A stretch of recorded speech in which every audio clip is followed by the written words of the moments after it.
All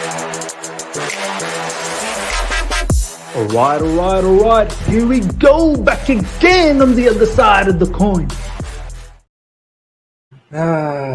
All right, welcome back to the other side of the coin, ladies and gentlemen. Still so deflated, man. Still so deflated. What a sad way to end the weekend. Well, my weekend is almost done, Sunday evening. And then it's international break now, so we're gonna have to carry this poor result for 2 weeks. Really wanted a victory, man. Really wanted a victory, and it's you got to expect a win. You got to expect a win at Stamford Bridge against Everton, who's not been good. But it's so hard to. What do you do? What do you do? I mean, I guess the reaction from Todd Boehly. I don't know if you guys have seen, there's a particular video that's circulating around in Twitter. Post-match, a particular fan asked Todd Boehly, as Todd Boehly was leaving the stadium, and I think he was going towards his car, or he was going towards his hotel or whatever it was. He was leaving, basically. One of the fans asked, how you doing, or how was the match? And Todd Boehly replied back by saying it was a S-effing game. It makes me think maybe even Todd Boehly now is starting to get over it. As much as you want to give time and you want to be patient, and we were patient, before the 3-game winning streak was a horrendous record. And we badly needed to be 4 out of 4. Spurs dropped points as well, so it was, important to pick up the victory. Not only because Spurs dropped points and maybe we could be in the hunt for top 4, which sounds so silly now, but for our own morale, for our own, for our own benefit, own confidence, and the fact that we couldn't close it out. And look, partly the players to be blamed, of course. I mean, you expect Koulibaly to really see out that move right at the end. You expect Kepa to make that save. I'm sorry. You expect Chalobah to be a little bit more tighter inside. But it wasn't to be. But at the same time, Graham Potter, he invites pressure. Do you know what I mean? 60th minute, everything was going fine. We were in control. Everton had nothing going for them, leading 1-0, and he takes out Christian Pulisic to bring on Gallagher. Past 3 games, that's what he's done. He's brought on Gallagher. It's like, I don't understand the whole thought process around Gallagher. Is he actually there to defensively shore things up, or someone who's just going to add legs? Because defensively, it's not like he acts as a defensive midfielder. Predominantly, he was in the final third. And if he's brought in as an attacking substitution, that's not the player that you bring in for attacking substitution. You've got Madueke, you've got Mudryk, and if you doubt Madueke and Mudryk for their work rate, then we have a bigger issue, don't we? Then we have a bigger issue. I completely understand, take your time, be patient, ease them in, but you got to find ways to utilize them as well. Make them feel part of this squad. Then you take off João Felix as well. You're really putting yourself into a trouble if things go pear-shaped, which it did, became 2-2. then you only have Kai Havertz up front now. You've taken off João Felix too. What was the idea behind that? And if you've taken off João Felix, then bring on another attacker.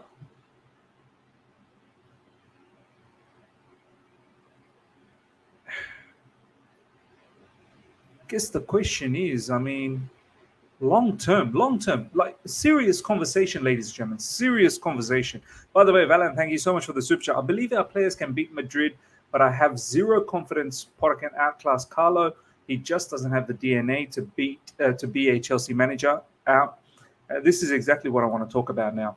President Jafar, thank you so much for the super chat. Ancelotti will embarrass us with tactics like this. I mean, can you imagine at the Bernabeu if we by chance lead 1-0 and it's the 60th minute and Graham Potter brings on Gallagher? Real Madrid will laugh at us. They'll be like, are you actually trying to defend by bringing on Gallagher?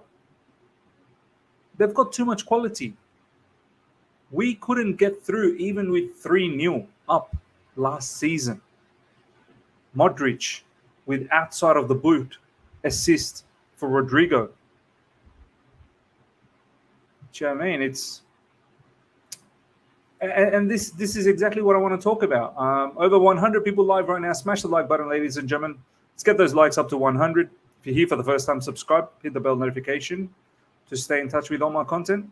I guess the question really is, and I know in recent times I've tried to be sympathetic because I didn't see, like, we should have got rid of this manager well before the Leeds game. Like we are beyond Graham Potter out now. Like Graham Potter needed to go a long time ago. He shouldn't have seen the Leeds game. Do you know what I mean? And I know, thankful to him that we beat Dortmund and we went through to the next round. Massive kudos to him. But if we're being honest, he shouldn't have even seen the game before Dortmund Leeds. But now the fact that he has seen Leeds, he has seen Dortmund, he has seen Leicester, we're beyond. We might as well just see out the whole season now. This is why I've been sympathetic, because the moment to get rid of him was gone. Can we see our owners perhaps getting rid of him now in this international window? It would be good. It would be good. As I said yesterday, right now, if we were to assess Graham Potter, I'm Graham Potter out. But I know it's not going to happen. So this is why I'm looking at yesterday's performance I'm hoping that this is a blip. I'm hoping that this is not going to turn out to be 2, 3, 4, 5 games of no wins. Because I can't see our owners and the board really putting the trigger on to get rid of him. In the long run, is Graham Potter fit enough to compete against Pep Guardiola, to compete against Klopp, to compete against even Eric Ten Hag in the long run? Even Antonio Conte, who is self-imploding, literally taking Spurs to the cleaners, a Spurs team that's not doing well this season. Even Antonio Conte, in his worst nightmare, is in front of Graham Potter. Conte is hating life at Spurs, yet he's still ahead of Graham Potter. We're 10th. And Spurs, I believe, are still 4th. This is what I'm saying. Long term, is Graham Potter the manager that you want to give all these plethora of, talent, plethora of resources? I just don't know, man. I don't know. And I'm wondering what our owners and the board are thinking. Valen, thanks so much for the super chat. The way Conte was moving, people would think Spurs were in our position. Instead, they are in fourth. Then we have someone who just says that's a. Every time Valen gives me a super chat, that's exactly what I'm talking about as well. It's a true point though, right? It's a true point. In Spurs' worst season, this will go down as one of Spurs' monumental stuff up season, right? Not in the sense where they are in the table, but the manager, Antonio Conte, absolutely imploding, destroying the football club. All the things he said were right, but to say it publicly, yet they are still ahead of us. And this is the thing. That's what happens when you have an elite manager. Even in your worst times, they're good enough to at least give you the bare minimums. Graham Potter, what do? We're stuck. We'll see what happens against Aston Villa. Aston Villa is not going to be easy, man. This is why, the games leading up to this international break, I wanted all wins because they were all winnable games. Pick up a victory against Everton, morale's high. And the Everton team, really, they didn't really apply any sort of pressure, honestly. It wasn't like the Southampton game a few weeks ago. Southampton thoroughly deserved that victory against us because they put us under a lot of pressure. This Everton team, they were just fortuitous, obviously. They were just waiting for their moments. And it wasn't as if they were penetrating us, pass after pass, key passes after key passes, shots after shots. No, nothing like that. We invited pressure with our substitutions and then obviously individual errors. We succumbed to very little pressure. We succumbed to the situation. Valan, thank you so much for the super chat, my man. Despite how good Kepa's been, we cannot be dumb and assume he is the man for the job. We need a new first choice keeper. Get rid of both of them if I can. Do you know what? I've praised Kepa in recent times. I think a lot of you guys have praised as well. And that's fine. He has been good. His stats obviously say that as well. There's been games where Kepa has kept us in the game. But I think yesterday was a good realization that once the team is completely clicking, hopefully by next season, defense, midfield, attack, and we come back to our natural state, can we rely on Kepa to ensure to pull us out in from tough situations like yesterday?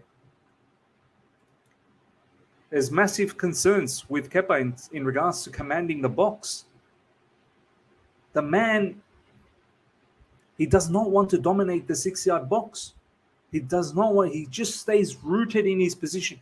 I don't know what it is. Why are you scared?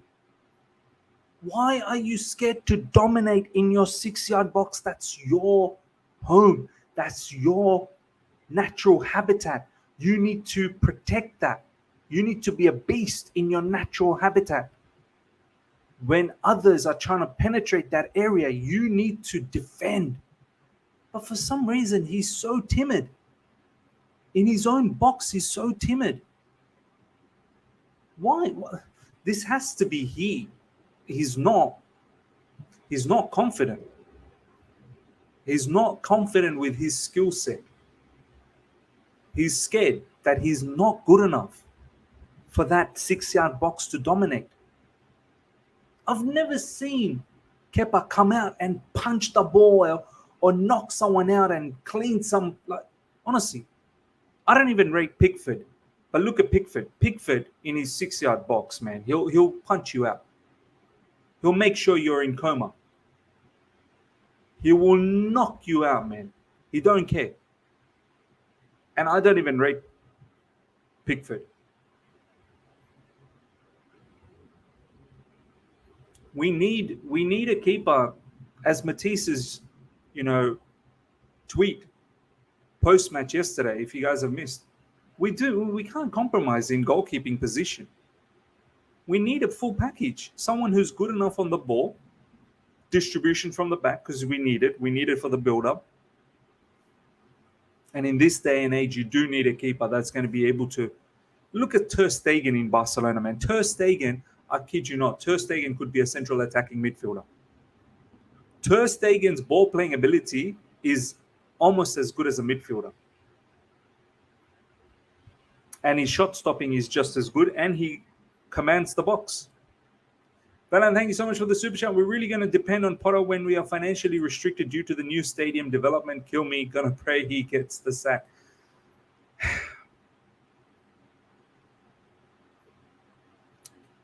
I mean, I want to share this with you guys now.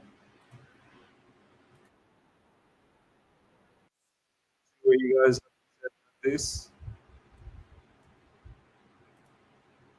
I mean, if this isn't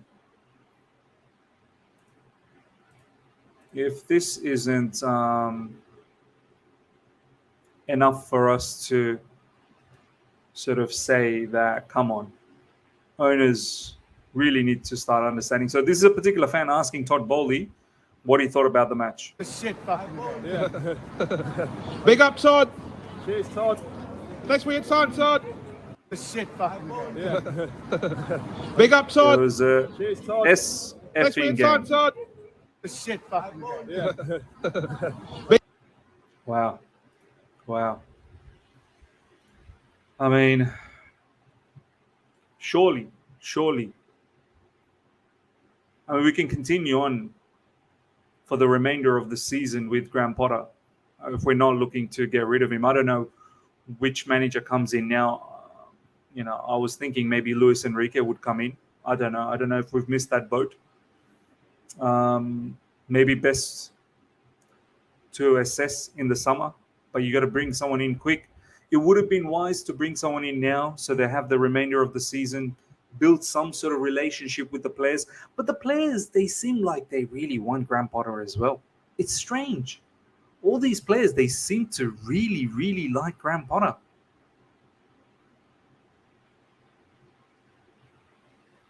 Weird situation. President Jafar, thank you so much for the super chat. Have it scared to head a ball, Kepa scared to command the box, and Potter scared to kill off the game. This is a culture of Chelsea Football Club. Yeah. Honestly, what happened to that mentality monster? What happened to that mentality coach? The guy that we hired, what's his name? That New Zealander brother. Gilbert. Enoch Gilbert or something? Gilbert Enoch?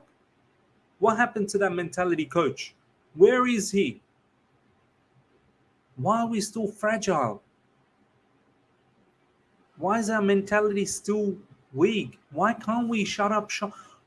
Okay, do you know what? From the 60th minute subs in recent times with Gallagher, I know worked out previous matches, but let's be honest, even in the previous matches, we said that it's a bit mad.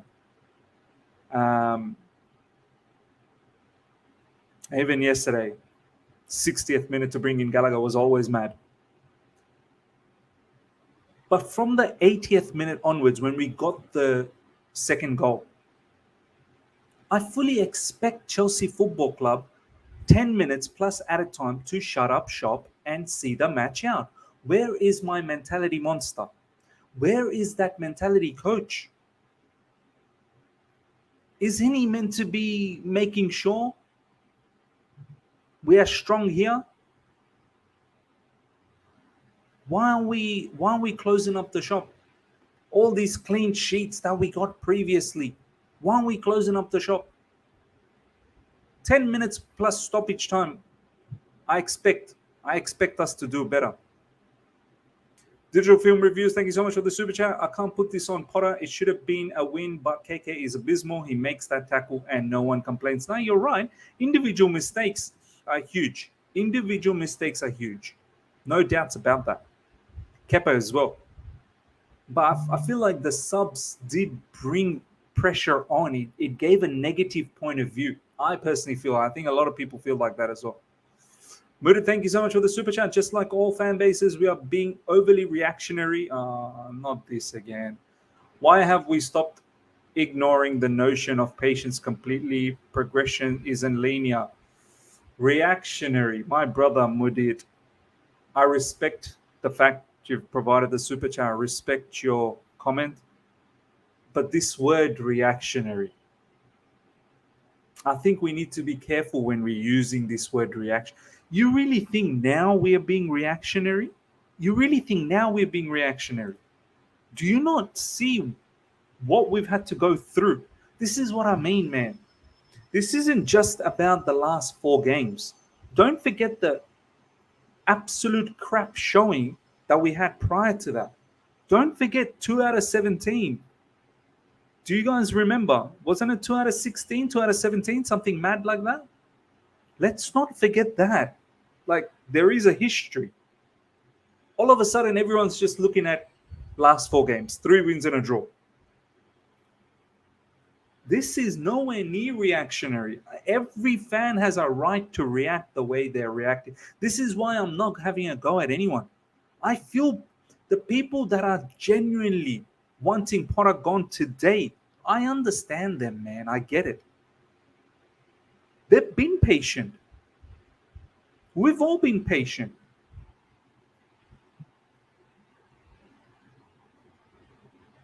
This isn't reactionary anymore. I would understand if it would be reactionary if we were like, instead of that 2 out of 17, we were like, I don't know,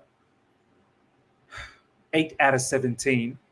And then we've had the last 4 games, 3 wins, 1 draw. Then I'd be like, okay, that's a bit reactionary. It's not reactionary at the moment. Valan, thanks so much for the super chat. Potter protects the players better than the players can protect the lead. He constantly plays habits as well. Fear, our mentality is becoming like Spurs. True talk, Valan, true talk. Very, very true talk. I swear, because of Arteta and Arsenal, this fan base will drive us to mediocrity. How can we say we are reactionary? Look at the results, bro. Yeah. And follow Arsenal's footstep. Like, this seems to be the thing, right? They just got knocked out by Sporting Lisbon. Sporting Club de Portugal. Sorry, they're not Sporting Lisbon anymore. They got knocked out by Sporting in Europa. Follow what? Like, I don't want to follow their footstep. They could potentially win the Premier League, but I wouldn't put money on it, man. I don't know, man. I'm worried that they're going to probably bottle that. And even if they do win it this season, I'm telling you right now, I don't think they're going to be good enough to maintain this dominance for years to come. Other teams are just going to catch up, man. They're not going to be spending that money to bring in top quality players all the time.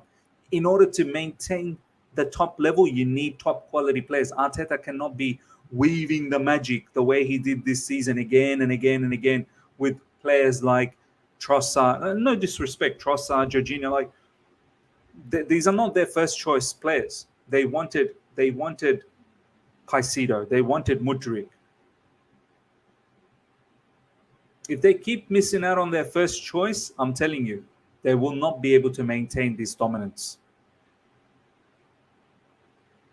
Murid, thank you so much for the super chat again. Besides Bayern Munich, literally no other team has undergone a process smoothly. Even Real Madrid struggled. Bad seasons are allowed, even terrible ones. This team needed surgery since 2017. No problems. Yes, I agree. We do need surgery. We do need a process. But why does it have to be Potter? This is the question. I'm happy to do all of that. Process, surgery, open heart surgery, bypass, kidney transplant. Do you know what I mean? I'm willing to do all sorts of stuff. But why does the doctor need to be Graham Potter? Why can't I get myself a doctor that is elite? Is that like too wild to ask for? Do you know what I mean? President Jafar, thank you so much for the super chat. Potter is the worst EPL manager in Chelsea history. This isn't reactionary. This is a fact. Yeah, I mean, look, I don't know about Chelsea's history. Yeah, definitely. That's not reactionary. He is the worst one in Chelsea history. There's no doubt about that. There's no doubt about that. I guess, what do we do now, man? There's not much we can do, ladies and gentlemen. We're just going to have to hold on with Graham Potter. I think there's 3 games before the Real Madrid game. Aston Villa, Liverpool, and I think Wolves.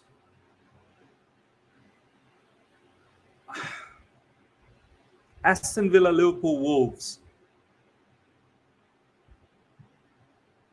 Leading up to the Real Madrid game.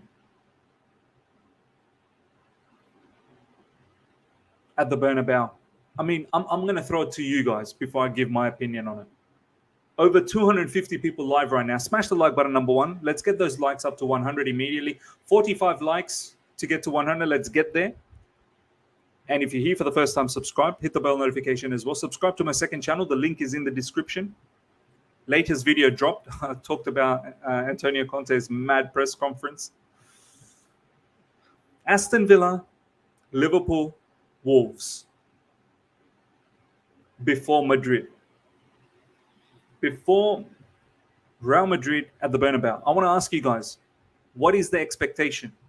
What is the genuine expectation that you will be satisfied with Graham Potter moving into that first leg against Real Madrid? Let me know. Let me know. Let me know in the comment section. What is your genuine expectation? Aston Villa, 2nd April, which is probably 1st April for you guys because it's early morning for me. Then Liverpool. So 1st April, 4th April, and 9th April. Wolves. Aston Villa, Liverpool, Wolves. Aston Villa, we're at home at Stamford Bridge. Liverpool, we're at home at Stamford Bridge. And Wolves, we're away. What is the genuine expectation for you to keep a hold and have some faith on Potter moving into that Real Madrid game? 2 wins and a draw would do for me.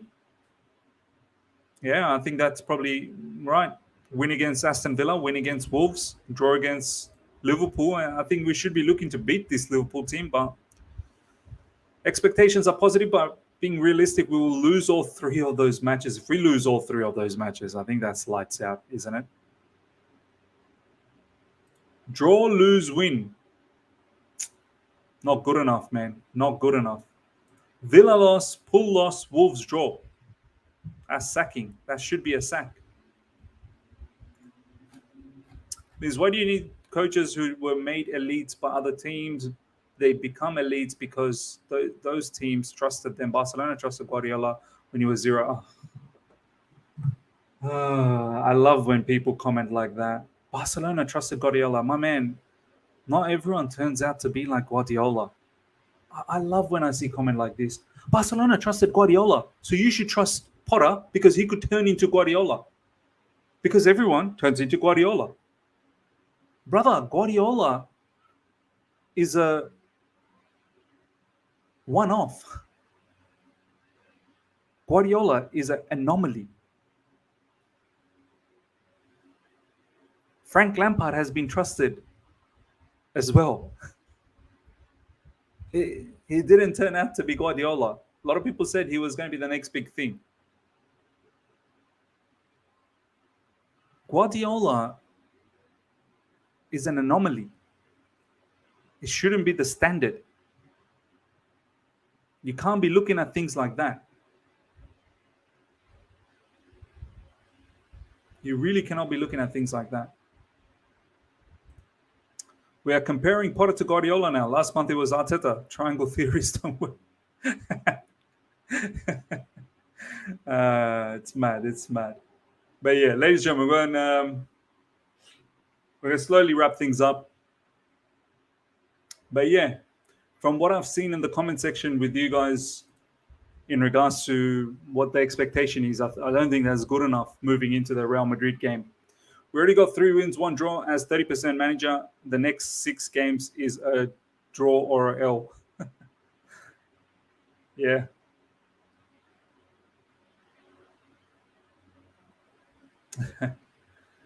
Murid is saying, Miss, I respect you a lot, but your stance on this is making me cry. We need to be patient.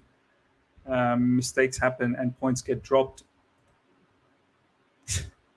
Oh, a lot of points have been dropped. Don't worry. A lot of mistakes have happened. Don't worry. Balan, thank you so much for the super chat. If anything, we probably should go for Vincent Kompany. All of Guardiola's disciples have turned out pretty well. Yeah. Even Xavi at Barcelona. I know Barcelona are knocked out from Europe, but they're on course of winning the La Liga. My preference is Luis Enrique, man. If we can get Luis Enrique, that's my preference. Honest opinion. No one, thank you so much for the super chat. Hitting got 35 points in 22 games. Potter has 28 points in 21 games. All Potter in and trust the process. People, let this sink in. Huge, huge. Just 38 points is criminal in April for Chelsea. Massively criminal, man. Massively. Regardless of all the adversities, injuries, this, that, the other, it's absolutely criminal. Absolutely criminal. All right, ladies and gentlemen, we're going to wrap things up. Smash up the like button before you go. Only another 19 likes to get 100. If you're here for the first time, subscribe, hit the bell notification to stay in touch with all my content. Check out my second channel. The link is in the description, and check out the latest video that's dropped, which is in regards to Antonio Conte's press conference. I reacted to that. It's mad. He absolutely destroyed Spurs. Absolutely destroyed Spurs. Check that out. And I'll see you guys later on tonight with a shorter video and wrapping up the day's news, Chelsea news. Until next time, everyone. Now we're going to have to bear this particular disappointment for 2 weeks until we go again. See ya.